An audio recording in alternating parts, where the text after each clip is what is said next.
Hello friends and students, मैं हूं सौरभ राठौड़ और आप देख रहे हैं मेरा YouTube channel Saurabh Rathore. Channel को सब्सक्राइब करें, वीडियो पसंद आए तो लाइक शेयर और कमेंट ज़रूर करें। तो चलिए स्टार्ट करते हैं हमारा chapter number 5, cell the fundamental unit of life, lecture part 3। Okay, so इस लेक्चर में हमें स्टार्ट करना है सेल ऑर्गेनल्स से, है ना। Different types of cell organelles in a cell. Okay, so last lecture में मैंने आपको बताया कि सेल ऑर्गेनल्स होते क्या हैं।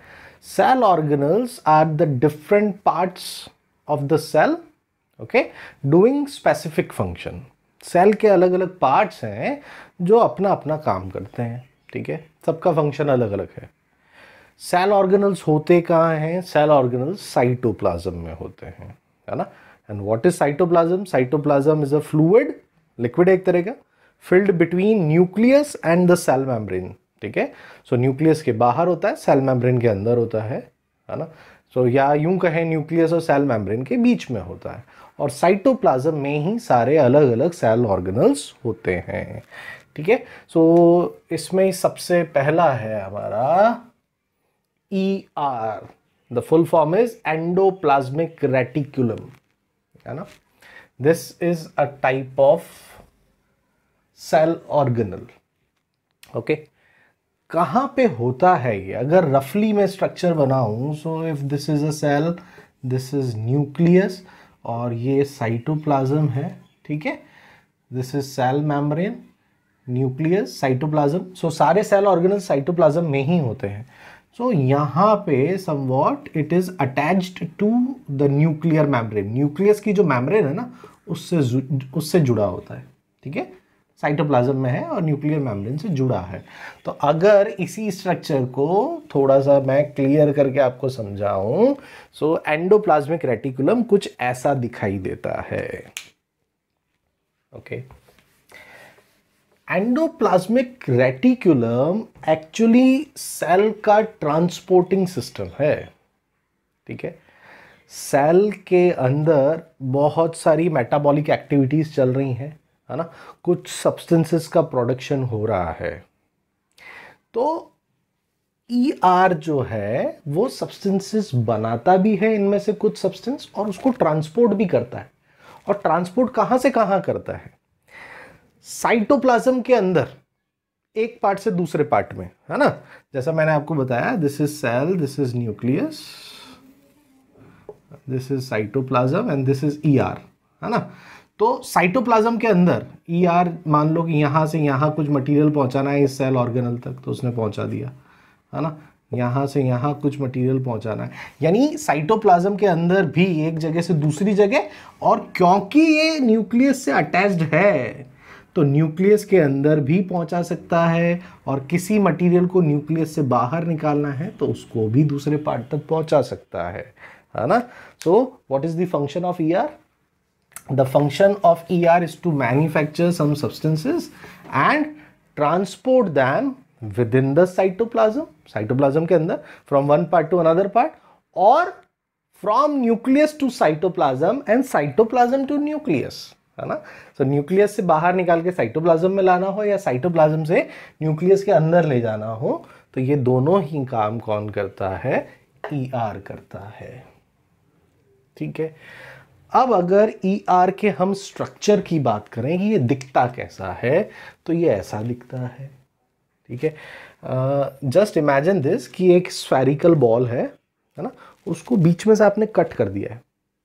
तो न्यूक्लियस समवॉट स्फेरिकल होता है, उसको बीच में से आपने कट कर दिया है, तो आपको एक हेमीस्फीयर मिल गया है, ठीक है।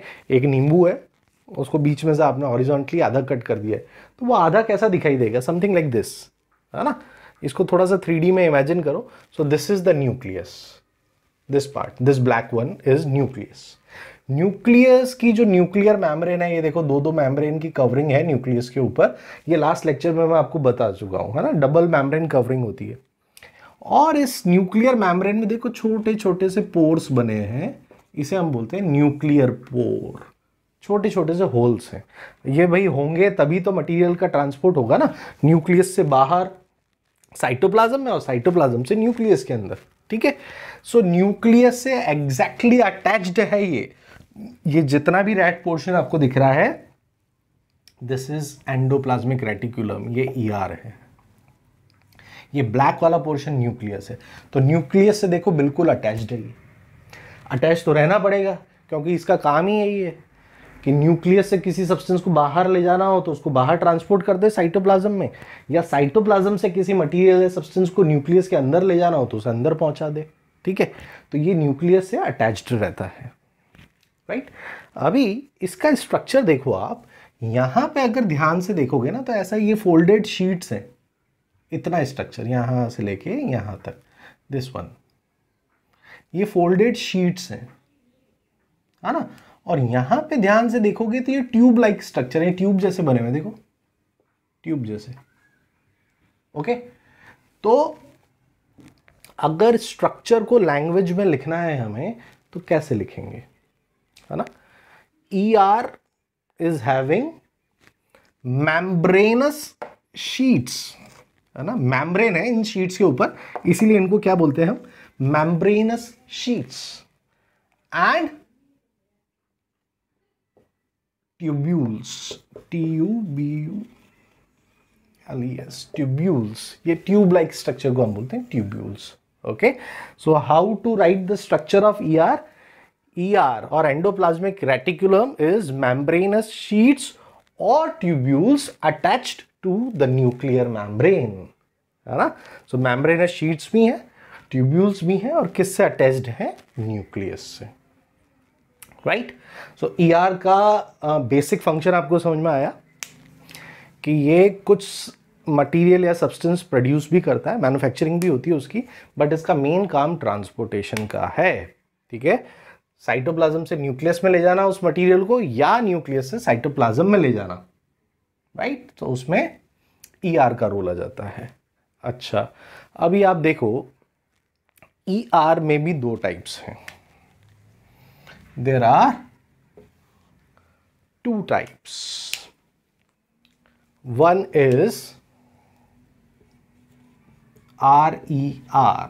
The full form is rough ER, or you can say rough endoplasmic reticulum, है ना। और दूसरा है हमारा SER, smooth endoplasmic reticulum। ठीक है, so there are two types of ER. One is rough and another one is smooth.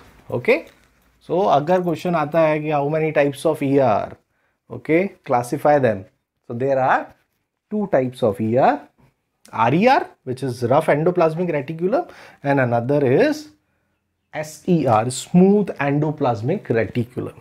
Okay, अच्छा, अब ये RER, इस ER को रफ क्यों बोलते हैं? क्योंकि इसकी सरफेस रफ है तो इसको रफ बोलते हैं। तो अब क्वेश्चन अराइज होता है कि इसकी सरफेस रफ क्यों है? इसकी सरफेस पे राइबोसोम्स होते हैं। कौन होते हैं? राइबोसोम्स। और ये राइबोसोम्स का क्या काम होता है? दे मैन्युफैक्चर प्रोटीन्स, प्रोटीन बनाते हैं, इसीलिए राइबोसोम्स को protein factory of the cell भी कहा जाता है ना। 1 मार्कर क्वेश्चन। अब यहां पे आ जाओ, इस स्ट्रक्चर में ये जो मैम्ब्रेनस शीट्स है ना, ये यहां तक का पार्ट, ये ट्यूब लाइक स्ट्रक्चर, ट्यूब्यूल्स नहीं, मैम्ब्रेनस शीट्स, ये हैं आपके रफ ER। और देखो आप इसकी सरफेस पे मैंने यहाँ पे ये ब्लैक कलर के डॉट्स लगाए हैं। ठीक है, तो ये ब्लैक कलर के डॉट्स क्या हैं? राइबोसोम्स हैं। और क्योंकि राइबोसोम्स इनकी सरफेस पे हैं, ये स्मूथ नहीं रहता, रफ हो जाती है इसकी सरफेस, इसीलिए हम इसको रफ एंडोप्लाज्मिक रेटिकुलम बोलते हैं। और इन राइबोसोम्स का फंक्शन क्या है? प्रोटीन को मैन्युफैक्चर करना। ठीक है, so this is the function of rough endoplasmic reticulum. अच्छा, RER जो है वो प्रोटीन, राइबोसोम्स की हेल्प से प्रोटीन बनाते हैं। प्रोटीन बनाने के साथ साथ ये कुछ डाइजेस्टिव एंजाइम्स भी बनाते हैं।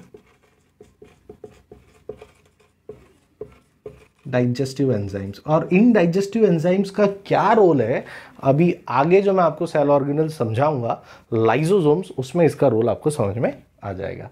सो आरईआर का दो मेन काम है, क्योंकि इनकी सरफेस पर राइबोसोम से ये प्रोटीन बनाते हैं, है ना। सेल के अलग अलग मेटाबॉलिक एक्टिविटीज के लिए अलग अलग पार्ट में प्रोटीन का बहुत ज्यादा रोल है, ठीक है। तो वो प्रोटीन यहां बनता भी है और ईआर उसको ट्रांसपोर्ट भी कर देता है अलग अलग पार्ट्स में, ठीक है। सेकंड, आरईआर डाइजेस्टिव एंजाइम्स भी बनाता है। अब नाम से ही पता चल रहा है डाइजेस्टिव एंजाइम्स, तो ये डाइजेस्ट करते हैं कुछ। क्या डाइजेस्ट करते हैं, अभी नेक्स्ट जो हमारा सेल ऑर्गेनल आएगा उसमें मैं समझाऊंगा, ठीक है।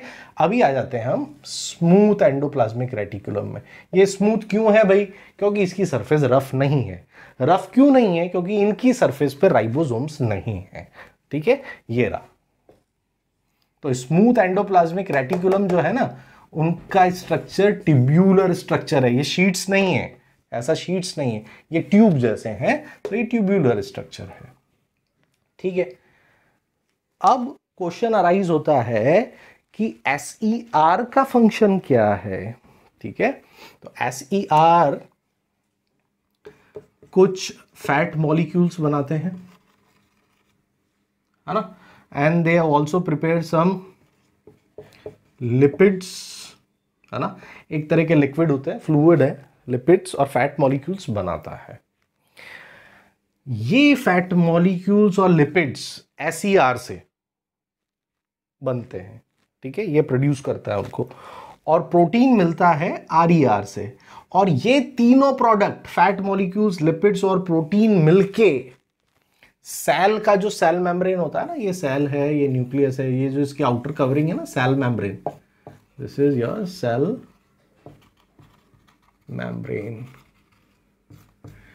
इसका मैन्युफैक्चरिंग होता है किसकी हेल्प से, lipids and fat from SER and proteins from RER. इन तीनों प्रोडक्ट से मिलके सेल मेम्ब्रेन बनता है। और ये जो सेल मेम्ब्रेन बनने का प्रोसेस है, इसे हम बोलते हैं membrane biogenesis. Membrane biogenesis, right. तो मेम्ब्रेन बायोजेनेसिस की डेफिनेशन क्या हो जाएगी, the formation of cell membrane of a cell with the help of lipids and proteins, fats and lipids and proteins from ER। और स्पेसिफिकली बताना है तो fats and lipids from SER and proteins from RER, है ना। और इन तीनों से मिलके क्या बनता है, the cell membrane of the cell. And this formation of cell membrane of the cell is known as membrane biogenesis, ठीक है। ये क्वेश्चन पूछा जाता है भाई एग्जाम में, काफी इंपॉर्टेंट है, okay. Other than the formation of fat molecules and lipids, SER इन दोनों के अलावा भी और क्या बनाता है, कुछ स्टेरॉइड हार्मोन्स भी बनाता है, ठीक है। स्टेरॉइड्स क्या होते हैं, हमारी बॉडी स्टेरॉइड्स रिलीज करती है, प्रोड्यूस करती है जब हमें एकदम से एनर्जी की रिक्वायरमेंट होती है ना, उसे हम बोलते हैं स्टेरॉइड हार्मोन्स, ठीक है। तो कुछ स्टेरॉइड हार्मोन्स भी एसईआर बनाता है। जब भी हमारे सेल में कुछ मेटाबॉलिक एक्टिविटीज होती हैं, यानी अंदर जो भी केमिकल रिएक्शंस होती हैं, जब भी ये मेटाबॉलिक एक्टिविटीज होती हैं, बहुत सारा वेस्ट प्रोड्यूस होता है, टॉक्सिक सब्सटेंस, पॉइजनस सब्सटेंस भी प्रोड्यूस हो जाते हैं। तो उनको टाइम टू टाइम सेल से बाहर निकालना पड़ता है, यानी सेल को क्या करना पड़ता है, डिटॉक्सिफाई करना पड़ता है।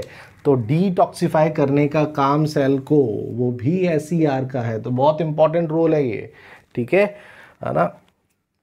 सो कुछ एनिमल्स के लिवर सेल्स में, एनिमल्स के लिवर में कुछ सेल्स होते हैं, उनको डिटॉक्सिफाई करने का काम भी एसईआर का होता है। ह्यूमंस में भी करते हैं ये, ठीक है ना।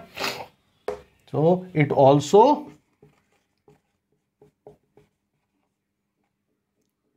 डिटॉक्सिफाई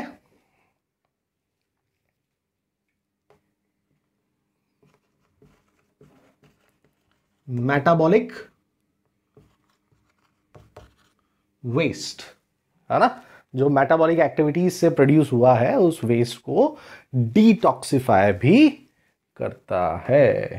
ठीक है, सो ये बहुत इंपॉर्टेंट सेल ऑर्गेनल है।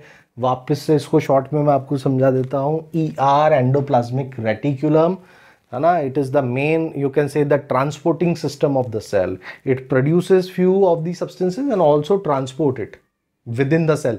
साइटोप्लाज्म से साइटोप्लाज्म में भी ट्रांसफर करता है और साइटोप्लाज्म से न्यूक्लियस में या न्यूक्लियस से बाहर भी लेके जाता है। ठीक है, दो तरह के होते हैं, RER और SER। RER रफ ER कहलाता है। रफ क्यों कहलाता है? क्योंकि इसकी सरफेस पर राइबोसोम्स होते हैं। ये रे राइबोसोम्स क्या करते हैं? प्रोटीन बनाते हैं। ठीक है, RER का शेप कैसा होता है? मेम्ब्रेनस शीट्स होती हैं। ठीक है, मेम्ब्रेन बाउंड शीट्स, यानी इन शीट्स के ऊपर मेम्ब्रेन है। ठीक है, और इनकी सरफेस पे राइबोसोम्स होते हैं। SER जिसे हम स्मूथ एंडोप्लाज्मिक रेटिकुलम बोलते हैं, इनका स्ट्रक्चर कैसा होता है? Tubular structure, tube like structure. इनका काम क्या है? फैट मॉलिक्यूल्स और लिपिड्स को बनाना, कुछ स्टेरॉइड हार्मोन्स को भी ये बनाता है। ठीक है, और डिटॉक्सिफाई करता है हमारे सेल्स को। ठीक है, जो मेटाबॉलिक वेस्ट है उसको बाहर निकालता है, पॉइजनस सब्सटेंस को बाहर निकाल देता है। और यहीं पे हमने एक वर्ड और पढ़ा, मेम्ब्रेन बायोजेनेसिस। मेम्ब्रेन बायोजेनेसिस का मतलब है formation of cell membrane of a cell, है ना। और ये किससे बनता है?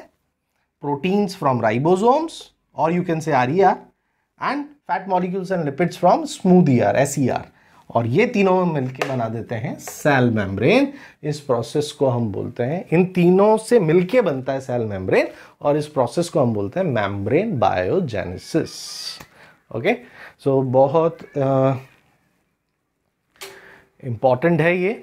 यस, सो नेक्स्ट हमारा सेल ऑर्गेनल है लाइसोसोम्स। सो क्योंकि ये सेल ऑर्गेनल है, ये भी दूसरे सेल ऑर्गेनल की तरह कहाँ पे प्रेजेंट है? साइटोप्लाज्म में प्रेजेंट है।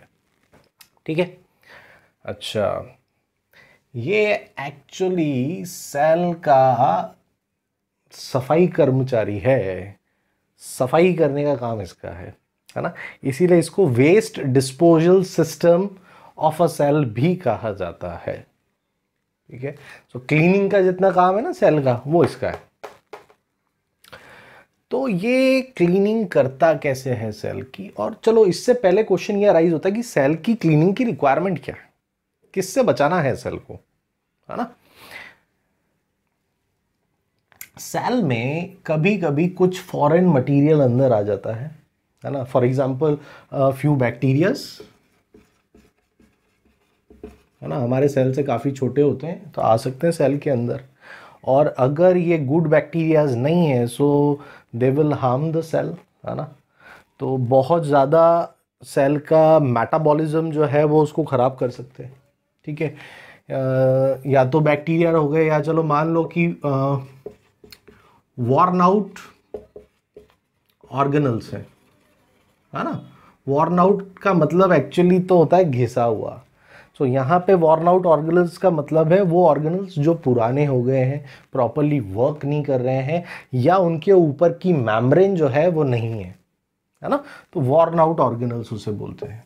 तो इन बैक्टीरियाज को, फॉरेन मटेरियल को हटाना है ना, वॉर्न आउट ऑर्गेनल्स को हटाना है, तो उनको हटाने का काम करता है लाइसोसोम। अब लाइसोसोम ऐसा काम करता कैसे है? ठीक है, तो अभी हम इसके स्ट्रक्चर की बात करते हैं। तो इसका स्ट्रक्चर कैसा है? मेम्ब्रेन बाउंड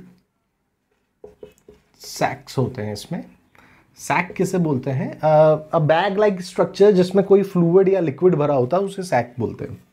तो मेम्ब्रेन बाउंड सैक है, यानी उस बैग लाइक स्ट्रक्चर में जिसके अंदर वो लिक्विड है उसके ऊपर मेम्ब्रेन है, तो उसे क्या बोलेंगे? Membrane bound सैक्स।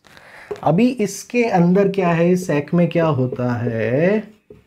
डाइजेस्टिव एंजाइम्स होते हैं। अभी RER में मैंने बताया था, RER का एक इंपॉर्टेंट फंक्शन ये है कि वो डाइजेस्टिव एंजाइम्स बनाता है। तो वो डाइजेस्टिव एंजाइम्स का यूज कौन कर रहा है? दूसरा सेल ऑर्गेनल लाइसोसोम।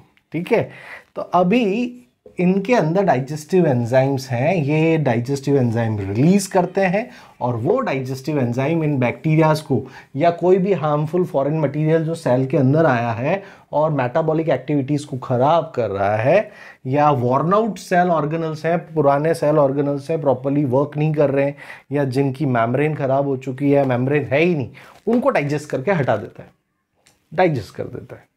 हो गई सेल की सफाई, ठीक है।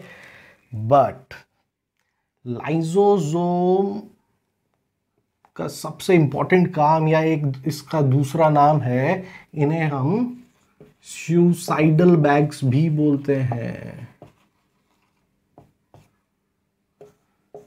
सुसाइड का मीनिंग तो सबको पता है ना। सुसाइडल बैग्स, इसका क्या मतलब है?